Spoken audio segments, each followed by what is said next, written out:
Hello and welcome back. Why do I have a, podcast voice? Hello and welcome back to the Just Go Yapping podcast. I'm your host, Mia, and I've forgotten why I say in my intros already. Hey, episode 1. That's crazy. Anyway. Hello, this is me editing. If you're listening to this and not watching the video, I'm extremely sorry. I understand that I don't sound like I did in the special little intro episode that I did last week. Last week? Wasn't last week. I've taken like a 3-week break. What are we talking about? When I filmed this episode, recorded the audio with my microphone plugged into my laptop instead of plugged into my iPad where I would usually record my audio. For some reason, 1, I sound like a man. Maybe I just sound like a man anyway. But in this audio, I sound like a man. And 2, I can't for the life of me get it to line up with the video. So what we're going to do this episode is the raw audio from my camera. And I'm very sorry this isn't my usual standard that I would like to be going for. But I spent too long working on this video. So enjoy that. This is just raw audio. I yap for a bit, I complain for a bit, and then we get onto it, I promise. But yeah, thank you. So enjoy. Jesus. I'm going to yap for a little bit, but if you want to actually listen to the things of substance that I'm going to say today, I will put a little timestamp for you, so you can go. Now that we only have the people who are willing to hear me just complain, okay? My phone's going off. My hair's wet and frizzy. I had to take out my earrings today for the last time because they got infected for the 50,000th time. Do you know what? This feels good. This feels a lot better. Okay. So, yeah, that's happening. There's so many wires here. I'm currently recording from my laptop. This is insane. What is my table on that's making it be annoying? I'm recording from my laptop because didn't charge my iPad, did I? Like an idiot. Also, didn't charge my camera. So my camera's on charge currently. They use the same charger. So I can't charge 2 things at once. Ridiculous. Like, what? And I'm like hidden behind my mic, you can't see my stupid face. I have like actual notes on what I want to talk about today because it's big. Okay. Should we get into it? Should we actually do it? So, today we're going to be talking about how lockdown changed the relationships that we have with influencers and content creators, if any relationship, basically. I'm going to link any creator or piece of media or incident that I talk about in the description, so if you want to see any of that or kind of, support the good people that I'm going to talk about, then you can. During 2020, YouTube saw a 95% increase in its users, in people making channels, and because everyone was inside, everyone just kind of decided, I think I'm going to film everything that I do and put it on the internet, because we'd been seeing people do this before. Like pre-lockdown, we've been seeing people like being influencers and content creators, not how they are today, but we'd been seeing that and everyone kind of decided they were going to do that, and we had these trends that were like, what's in my bag? This person does my makeup. That's not my hands challenge. Is that what it's called? Not my hands challenge? That was really good. Before we properly get into this, I'm going to give you some definitions so you know what I'm talking about. I don't think you're stupid, I swear. So the first definition I have for you is a parasocial relationship, which Google defines as a one-sided relationship between a viewer and a media personality. This may be a fictional character, actor, or public figure. It is the development of an illusion of friendship or intimacy on the viewer's part. And then we have a content creator versus an influencer. So a content creator is a person who makes digital content such as videos, blog posts, and podcasts and shares it on the internet for a public audience. An influencer is a person who's become well known through regular social media posts and is able to promote a product or service by recommending or using it online. Which I feel like you can figure out for yourself because you're a smarty pants. And then we have transparency culture versus cancel culture. Transparency culture is a culture where information flows openly and people feel genuinely connected to a person or organization's goals. Cancel culture is a social environment in which publicly boycotting or withdrawing support for people or organizations regarded as promoting socially unacceptable beliefs is widespread practice. We live in a cancel culture. Okay, so let's get into kind of pre-lockdown, how we saw influencers and content creators. They were kind of more content creators before lockdown. There wasn't this kind of giving influencers products to display and promote. It was celebrities. Like, you'd see a celebrity in a fragrance advert, you know? Whereas now, like, Charli D'Amelio is in, I think it's a Chanel advert. I might be completely wrong. Is it Chanel? The advert she's in with Ice Spice. You know what I'm talking about. So creators like Brent Rivera, Logan and Jake Paul, 7 Supergirls, and like PARASOCIal, which I know is a touchy subject. We're not even gonna touch on that because that's a whole nother thing. But that kind of sensationalized day in the life, but it's not really anyone's life, and this unattainable standard that it was kind of only rich people that was like that were online, and that were doing these like day in the lives and vlogs. And so it was very performative, and it was these kind of vlogs where like they would like turn on the camera and go, "What is up, YouTube?" and but that's kind of where it was then, and it kind of saw the early seeds of parasocial relationships where they were treated like celebrities, but they kind of still are in a different way, and they weren't always relatable, but that made them interesting. During lockdown, there was a big shift in how people consume primarily their content, and the rise of Twitch streaming and YouTube streaming was huge. And now I am mainly, for the rest of this video, going to talk about the Dream SMP. Now stay with me, I just lost half my viewers. I'm qualified to talk about this because I was a Dream SMP kid, and I'm not ashamed. Maybe I'm a little ashamed. It was fun, we were all stuck inside. Shut up. Yeah, they're bad people. We're gonna get on to that. Anyway, the Dream SMP was very big. Very, very big. And so was streaming. And this was all done through streaming. And so this saw the rise of streaming and streaming schedules. So people tuned in at the same time every week, sometimes even every day. And this became like a surrogate for actual human interaction, because there's this live, like almost conversational thing where you can type in chat and they'll reply.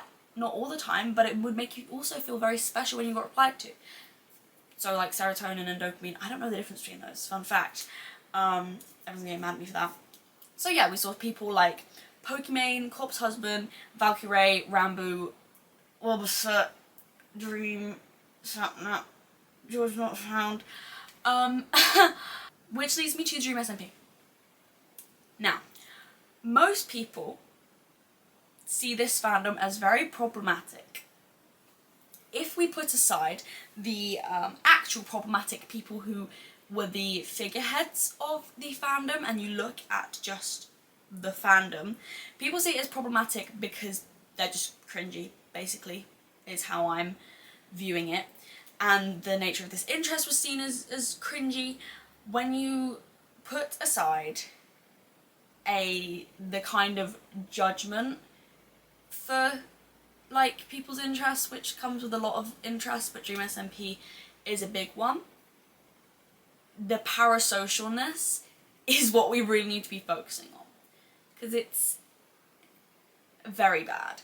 And I actually have some screenshots of some tweets for you. I won't put in any usernames or like profile pictures, but I think I'm gonna put the screenshots on screen, and I'm gonna link them in the description too. So, one user said, "In the year of 2021, Dream stans are more oppressed than anything. The black, Asian, trans, gay, lesbian, etc. communities have no idea what it's like being a Dream stan."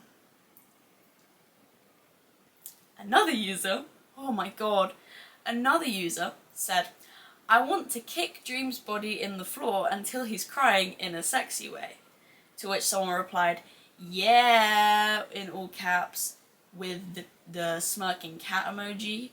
And then the original user replied to that, saying, I literally want to kick him till I break his ribs. That's not good.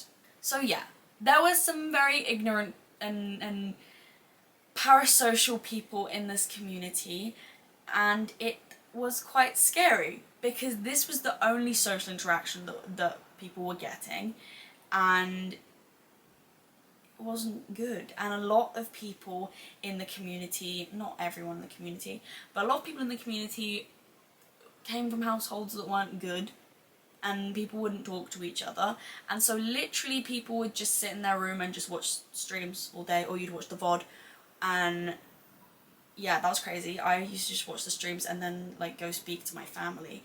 Another big problem with the Dream SMP, which was a very big problem, is that it was obviously, it had a storyline and it was roleplay, and so it turned the streamers and the content creators into characters. So you'd see people posting on Twitter and on like Tumblr and things like this. People still use Tumblr. With like C Tommy, like C Rambo, and that would be their character. But at some point the lines blurred and they became these characters, and it kind of made it easier for viewers to perceive them as their character and as someone who is not real and as someone who is just on a screen like a character in a movie. But yeah, it led to people having a very out of touch view on people, and also during lockdown, which was a big thing with streamers, everyone opened up about their mental health and how they were doing. So you would watch a stream and think, oh, this person's just like me, they're giving me all of this information about them, that must mean that I am completely entitled to all information about them. And this is where the parasocial relationship started, because when that's the only person that you're watching, or one of the only people that you're watching, or seeing or interacting with in whatever way you're interacting, and they're opening up to you, that feels personal, that feels like friendly, and you think you're friends. So then here is the big chunk of right now, post-lockdown. We have a new view on influencers, because they are influencers now, rather than content creators.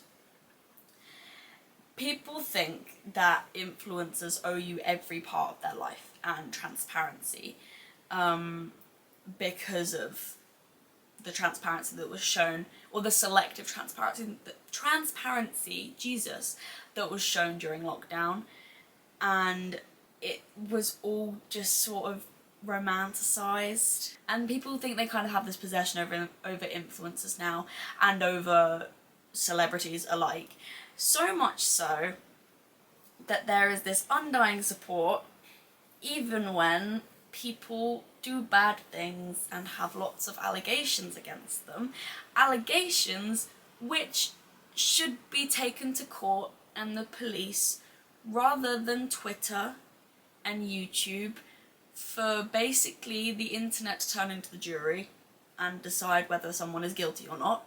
And usually it's the undying fans that will say, no, they would never do that, and they won't look at the evidence. They'll just support their person. And it's quite troubling. So obviously we had Dream's grooming allegations, which spanned, God, years, and they're still arguing over it, and nothing has happened with them. Because another thing about the internet is when someone makes an allegation, people tend to come forward with fake allegations because they think that that's then gonna give them popularity, which then takes away from the original, like, story that's been told or allegation, and makes them seem like the liar. So the victim also seems like they're just looking for clout and things like that. And so there were false allegations in Dream's case, but I do believe that there was probably some true allegations in there too. But I won't get into that one too much because it's obviously not solved, if you like. The really big and really parasocial one that I want to address is the Wilbur Soot situation and the effect that that had on everyone, and how it literally became his supporters versus Shelby's supporters. I was a die-hard Wilbur Soot fan. Had merch, I went to a Lovejoy concert. It was the best night of my life. Loved this man, loved his songwriting, loved his storylines, loved watching him. That was my comfort streamer.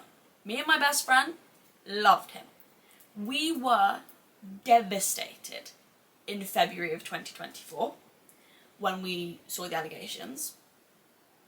I have always liked Shovel.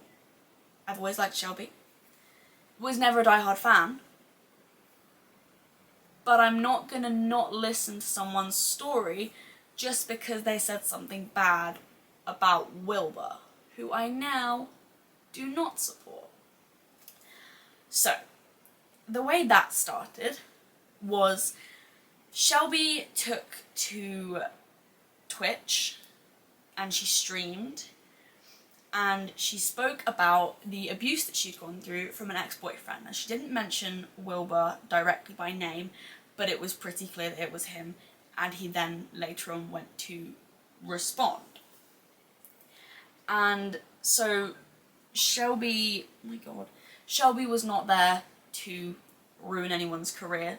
She wasn't. She was sharing a story because she shared stories like that about relationships that have been bad in the past, and people had found comfort in that. There's another one of those things where you're being transparent and people find comfort in that.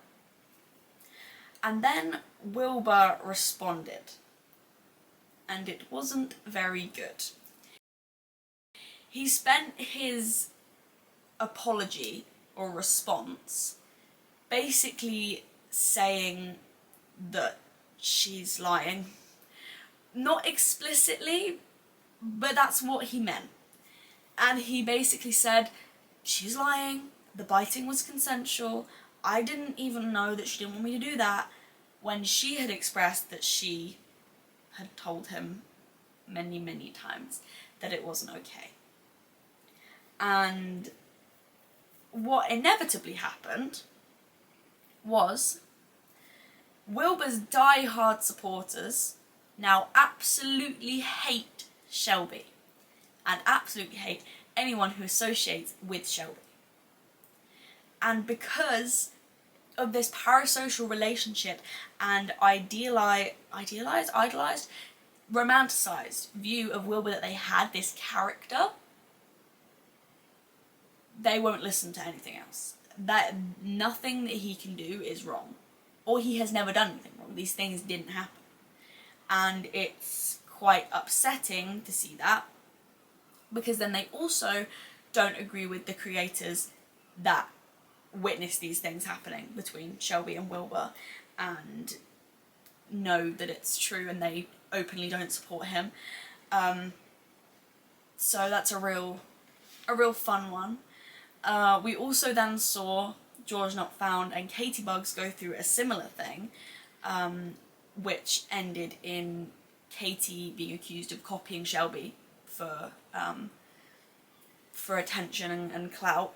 And it's all just a really good example of people on the internet being so quick to judge someone and so quick to put someone down, cancel someone, because of their support for someone else. And just in general, people being way, way too comfortable on the internet to say, oh, your story can't be true, you're doing that for attention. When that's a person who's just, I know crying on camera is something you can do very easily. That's someone who's just sat down and talked about an experience that they have had. You know, even if it isn't true, it's not your place to play juror and decide if someone's like guilty or not. And it's crazy, and it wasn't like this before lockdown at all. And so one creator who did address the parasocialness of the Dream SMP in general was Filza. And he came out in May 2025 talking about the nickname everyone called him, Dadza, or the Crow Father.